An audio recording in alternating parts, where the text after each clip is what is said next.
Happy Friday. Happy Friday. Big hug to all of y'all. Folks, do you think I'm over the target? Do you think I'm over the target? I tried to start this live stream several minutes ago, and I was not able to. I was getting this message right here. I took a picture of it because documentation beats conversation. But I got a thing from YouTube. It said, I don't know if you can read that, live stream is unavailable. I've got a business line coming into my studio here. I've got the bandwidth, I've got the connection, but for some odd reason, up until a minute ago, this platform was not allowing me to start this live stream. So, yes, I'm over the target and once again, riling up the powers that be, because what do we do around here?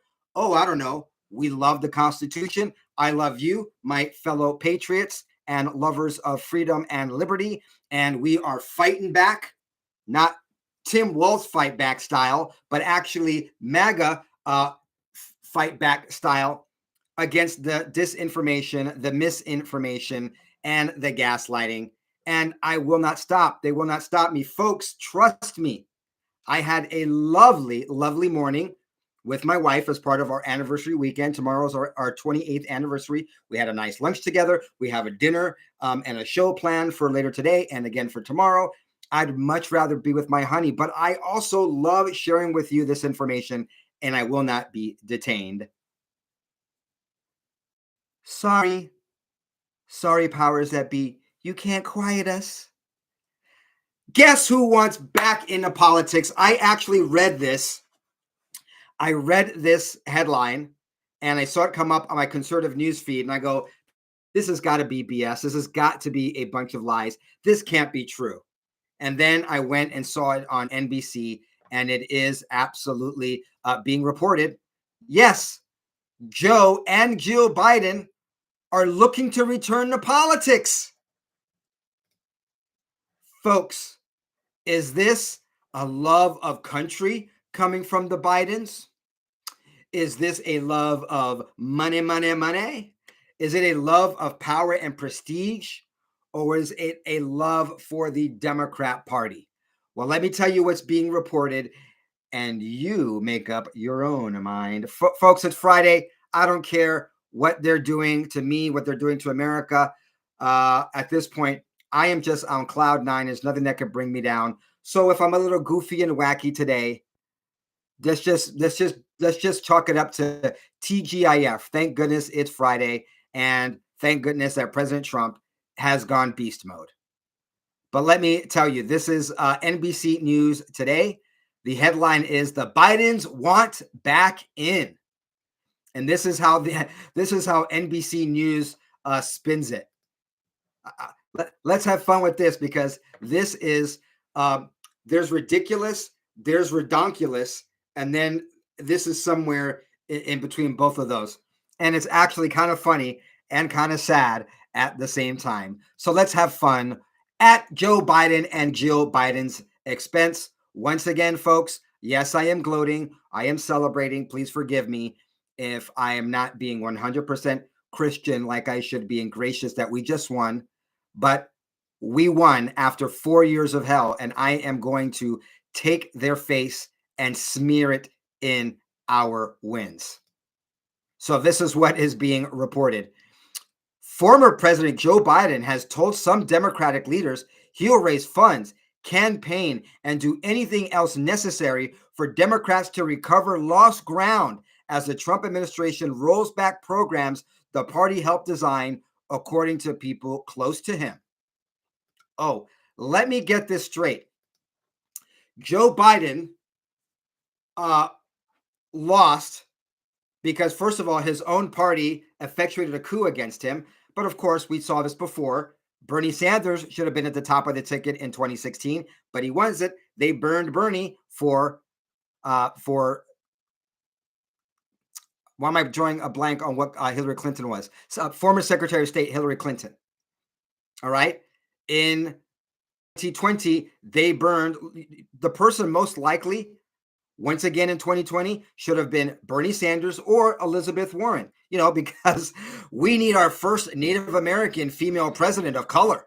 And that would have been Pocahontas herself. But that didn't happen because they sabotaged her and him again and gave us Joe Biden. And we all know how Joe Biden got to the Oval Office. We don't need to talk about that here, but if you want a complete breakdown, just go over to bcpextras.com, go to the archives. I've been talking about in depth the last 4 or 5 years, exactly how we found ourselves with Joe Biden in the Oval Office. And then in 2024, they did the same damn thing, except this time they didn't even let him get on the ticket. They put Kamala Harris and they lost terribly. But why did they replace Joe Biden? Because he couldn't beat Trump.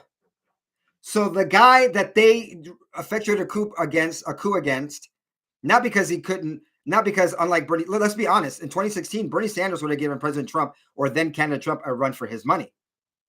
In 2020, I don't think that was as much of a case, but definitely in 2016. But in 2024, they knew that Joe Biden couldn't win. So they tried to put Kamala Harris in, who was even worse than Joe Biden, as if that's even possible. And now he wants in. Let him come in. Let him come in. And they are so upset that President Trump has immediately turned back the tide of Joe Biden policy. I mean, damn it. What's the first thing that Joe Biden did? 17 executive orders. Was it 17, 18, 19? There was quite a few EOs, executive orders, the first day that Joe Biden was in office. And 99.99% of those was overturning things they didn't like about Trump. But now they're whining. The difference is, and let me be very careful here, the difference is in 2024, the people overwhelmingly voted for President Trump. President Trump is doing what the people want. They want an about face of the tragedy and the illness that America has suffered under this disease called the third term of Obama, aka the Biden-Harris administration.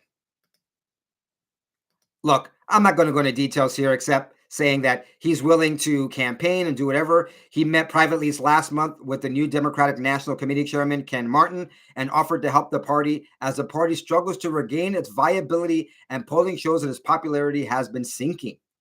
Maybe because people like what President Trump's doing, and maybe, just maybe, they didn't like Joe Biden, so it seems like it'd be absolutely asinine, stupid, and complete dumbassery to try to get back on the campaign trail and the money raising trail, the fundraising trail, excuse me, the same guy who lost it for you in the first place.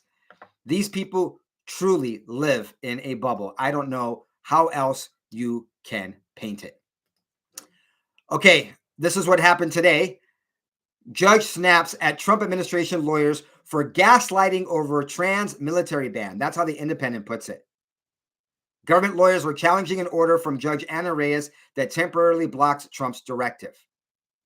And the judge snapped at them for gaslighting her. Well, of course, that's one way of putting it, because she's the one who used that word gaslighting. And obviously, with a headline like that, it probably means that they sided with the Marxist judge from Uruguay, Judge Reyes, Anna Reyes. Yeah, I didn't know that until the last few days. She's not even U.S. born. She's Uruguayan born. Fireworks in D.C. courtroom as judge hears DOJ request to undo block on trans military ban.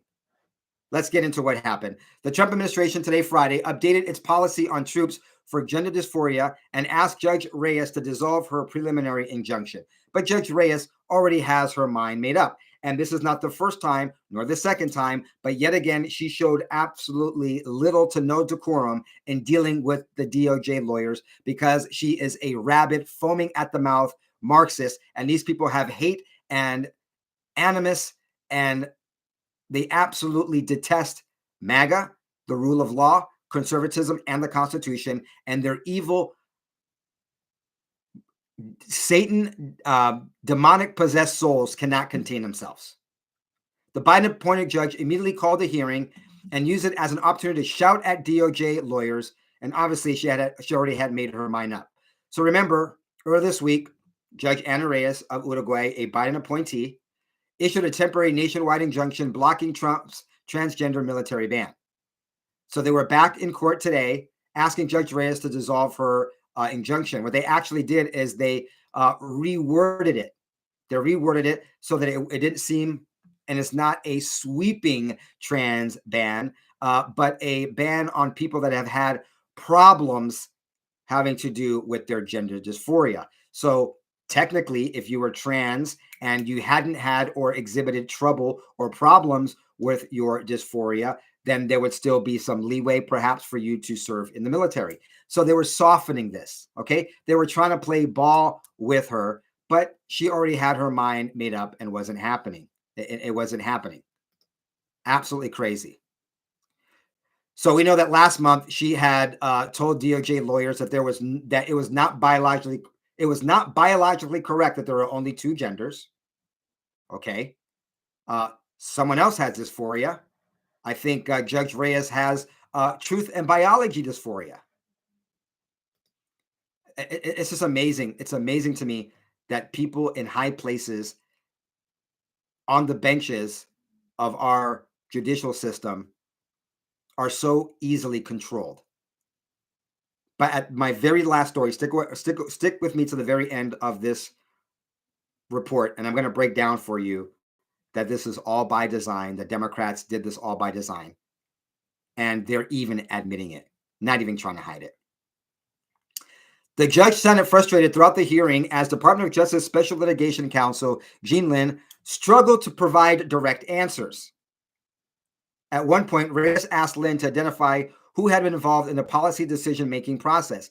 Lynn's response was vague, prompting Reyes to press for clarity.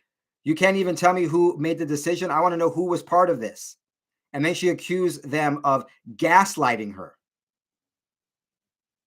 and saying she wanted specific cases of people that could point to the fact, because it is a fact, that dysphoria didn't make them ready for combat. Wow. So it went back and forth. It went back and forth. The activist judges have been ruining America, and President Trump has something to say about that, which I'll get to in just a moment. But let me tell you what else is going on. We have an activist judge interpreting President Trump's pardon for the Sixers, not the basketball players, but people who were part of the Capitol protest. And she is ordering one of them, Dan Wilson, to self-surrender on April 2nd. Let me give you the details of this. This is absolutely insane. The fight for freedom of Sixer defendants continues 2 months after President Trump issued pardons for over 1,500 of them. Dan Wilson received his pardon, yet activist judge Dabney Friedrich is doing everything she can to see him behind bars. Wilson has been fighting a case that is directly related to the January 6th inspired FBI raid on his home. He was arrested after the FBI finished searching the residence, although he was not arrested for his attendance on January, the 6th day of 2021. So here's what happened to Dan Wilson. Dan Wilson was part of this scooping up by the deep state over his protest at the Capitol event. They went to his home and they didn't arrest him and get him on January 6th violations. When they originally went in there, they found that he had firearms. Well, it turns out that when he wasn't supposed to have firearms because of a previous violation. But they would not have discovered their firearms had they not unduly gone after him over these false investigation and warrant having to do with January 6th.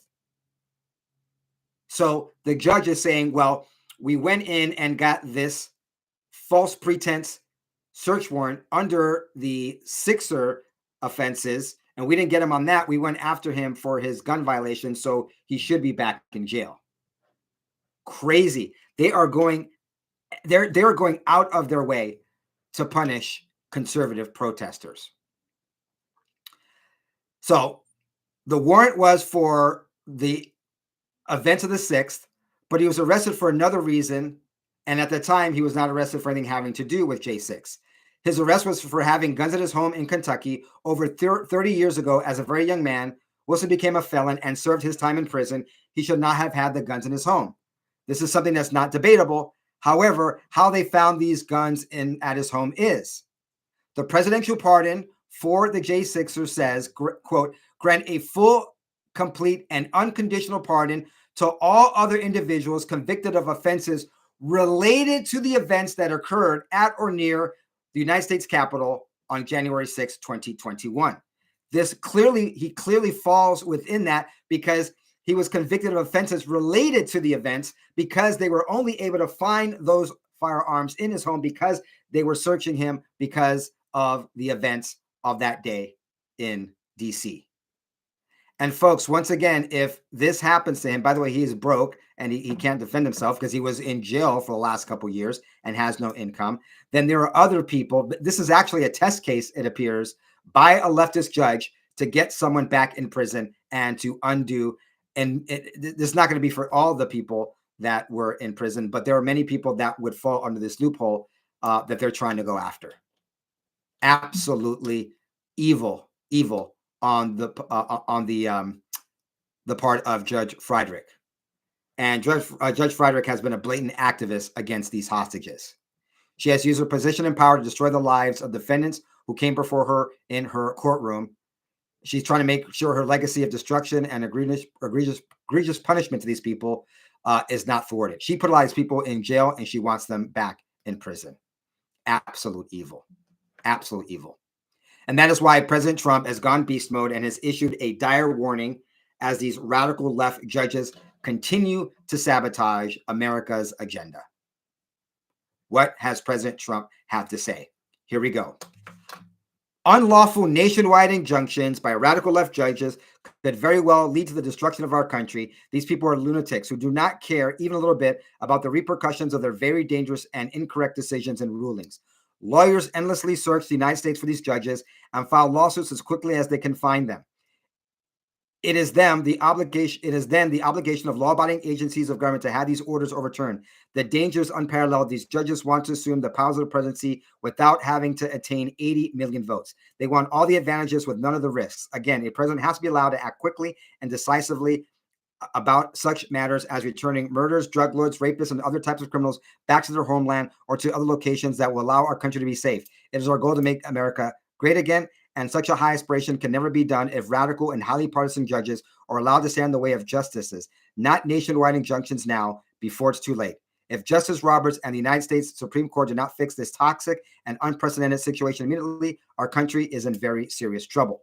Well, obviously, we know that we can't have America ends of the court, one of the bench leaders, Justice Roberts, who is part of a secret anti-Trump judicial organization that also includes the now having articles of impeachment filed against him, Judge Boasberg.